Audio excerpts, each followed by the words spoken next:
Residents of Ade, Bodija in Ibadan are counting their losses while thanking God for sparing their lives shortly after the explosive device got detonated. The Tuesday night incident left many feared killed as well as displaced others. Galaxy TV's John Felix spoke with some survivors who recounted their ordeals.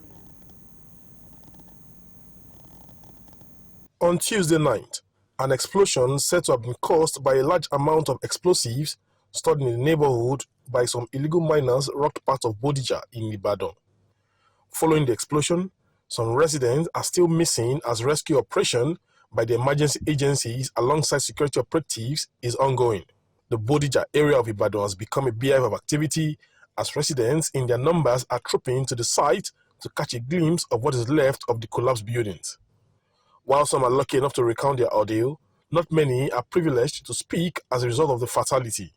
Me and my flatmates were making dinner, and yeah, so we were in the kitchen. I guess that was our saving grace. If we were anywhere else in the house, I guess I would probably be in the hospital right now. So yeah, we were in the kitchen, we were cooking, and then the transformers had issues for a bit, right? So it started to make sound, and we're like, oh, maybe just transformer again, right? And nothing too serious. Then the first explosion happened, and they were like, oh. Then the roof started coming down when the first explosion happened. So we tried to start finding our way out. But then we were trying to make our way out. The first explosion was not as serious. The second explosion happened, and that was what rained everything down. And I think there was a third one that I can't be 100% sure, but I know there was a second one, and that was it. So we just tried to find our way out. No, there were no fatalities in this building, but my neighbor was badly injured. She's at the hospital now. A few small children too were injured, but they're all alive. They will live. They'll survive. How I heard about this is that I have to call my mom.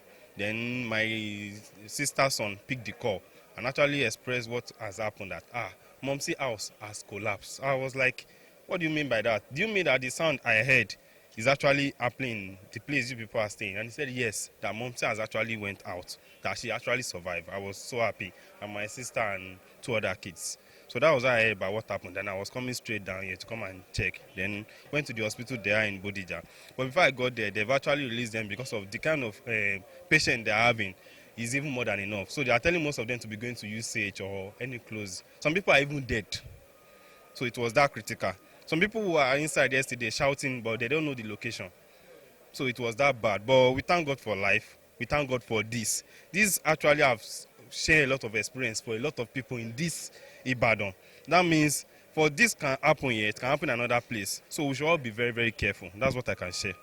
Just few houses away from the whole sitting room, bedrooms, toilets, everything, the ceilings were down.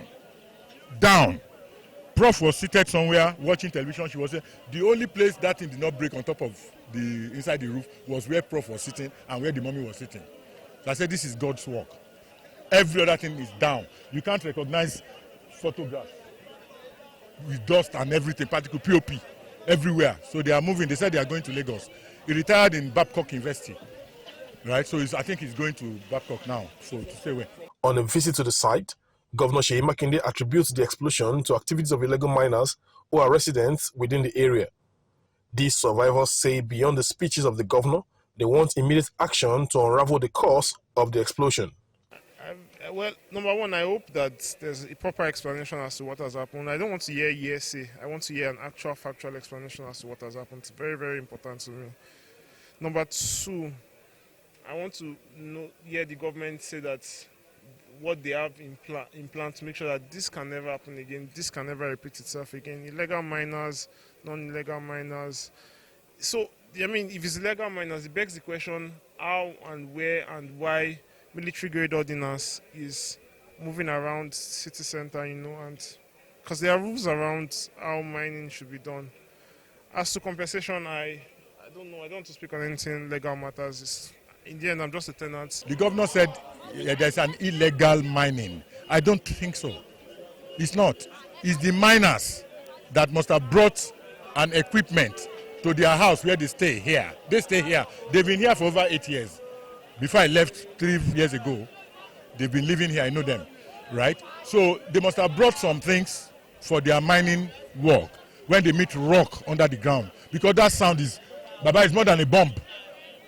The sound is more than a bomb. If somebody in Akpata can lose his roof or something because of this, Logun Eru, Akpete, anyhow, go and find out.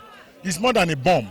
The special advisor to Oyo State Governor Fatai Woshini tells residents to remain watchful as well as report to the designated situation hub created by the government. That is why a kind of situation hub has been created at the premises of Housing Corporation. So we've been advising them to go to that premises where we've created as emergency hub. The experts in disaster management are there, and we've been advising the victims, the residents, the landlords to go there in order to give us information as much as possible. And you can also not say whether there will be a secondary explosion. So the more of them that we're able to get out of this vicinity, the better for us. At present, rescue operation is still ongoing to ascertain the number of casualties and, of course, the fatalities. No fewer than 50 houses have given way as a result of this explosion. Those affected are thankful to God for sparing their lives, and, of course, they are hoping that government will take necessary action towards ensuring that this does not repeat itself. From Ibadan in Oyo State, John Felix reporting for Galaxy Television News.